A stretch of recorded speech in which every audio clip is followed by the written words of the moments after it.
പരിമിതികളിൽ വീർപ്പുമുട്ടി കോഴിക്കോട് ചെറുപ്പയിലെ സർക്കാർ ആശുപത്രി. മതിയായ ചികിത്സാ സൗകര്യങ്ങളോ ഡോക്ടർമാരോ ഇല്ലാതെ രോഗികൾ ദുരിതത്തിലാണ്.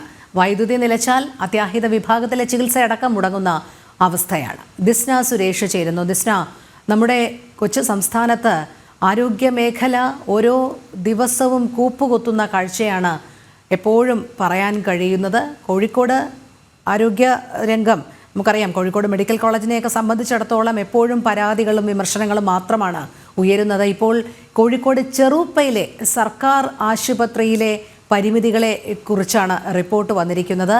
ഡോക്ടർമാരില്ല, ചികിത്സാ സൗകര്യങ്ങളില്ല, അതോടൊപ്പം തന്നെ എപ്പോഴെങ്കിലും വൈദ്യുതി നിലയ്ക്കുകയാണെങ്കിൽ അത്യാഹിത വിഭാഗത്തിൻ്റെ ചികിത്സയടക്കം മുടങ്ങുന്ന അങ്ങേയറ്റം പരിതാപകരമായ അവസ്ഥ അല്ലേ?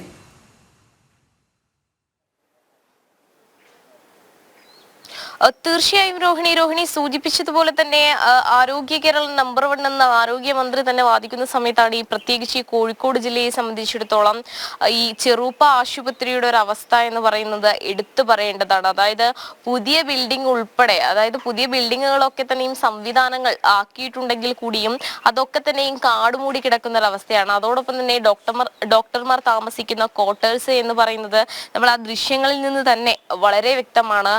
അതോടൊപ്പം തന്നെ OP ടിക്കറ്റ് ടാർപ്പ കൊണ്ട് വലിച്ചു കെട്ടിയ അല്ലെങ്കിൽ അത്തരത്തിൽ ഒരു സംവിധാനം ഒരുക്കിയാണ് ഒരു ആശുപത്രി കെട്ടിടം പ്രവർത്തിക്കുന്നത് എന്ന് തന്നെയാണ് നമുക്ക് പറയാൻ സാധിക്കുന്നത്. അതിൽ പ്രധാനമായും എടുത്തു പറയേണ്ടത് ഈ ഞായറാഴ്ചകളിൽ അവിടെ ഉച്ചവരെ മാത്രമേ പ്രവർത്തിക്കാറുള്ളൂ. അതിനുശേഷം അവിടെ എത്തുന്ന രോഗികളൊക്കെ തന്നെയും സ്വകാര്യ ആശുപത്രികളെ ആശ്രയിക്കേണ്ട ഒരു അവസ്ഥയിലേക്ക് മാറുന്നു. നിരവധി തവണ ഈ ചെറുപ്പ ആശുപത്രിയുടെ അല്ലെങ്കിൽ നവീകരണ പ്രവർത്തനവുമായി ബന്ധപ്പെട്ട് ഈ ആവശ്യം ജനങ്ങൾ ഉൾപ്പെടെ ആരോഗ്യമന്ത്രിയോട് ഉൾപ്പെടെ ആവശ്യപ്പെട്ടിരുന്നു. പലതവണ ഇത് നടപ്പിലാക്കാമെന്ന് ആരോഗ്യമന്ത്രി ഉൾപ്പെടെ പറഞ്ഞിരുന്നുവെങ്കിലും അതിലൊന്നും തന്നെ യാതൊരു തരത്തിലുള്ള ഇടപെടലും ഉണ്ടായിട്ടില്ല എന്ന് തന്നെയാണ്.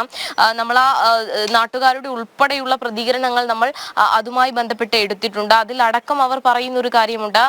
എന്തുകൊണ്ടാണ് ഇത്തരത്തിൽ ചെറുപ്പ ആശുപത്രിയെ ഇത്തരത്തിൽ യാതൊരു തരത്തിലുള്ള പുരോഗമനത്തിലേക്കും എത്തിക്കാത്തത് എന്നൊരു കാര്യം തന്നെയാണ് നാട്ടുകാർ ചോദിക്കുന്നത്. മാത്രമല്ല, ഈ അത്യാഹിത വിഭാഗത്തിൽ ഉൾപ്പെടെ ഈ വൈദ്യുതി അടക്കമുള്ള സംവിധാനങ്ങൾ ഒരുക്കിയിട്ടില്ല എന്നത് തന്നെയാണ് എടുത്തു പറയേണ്ടത്.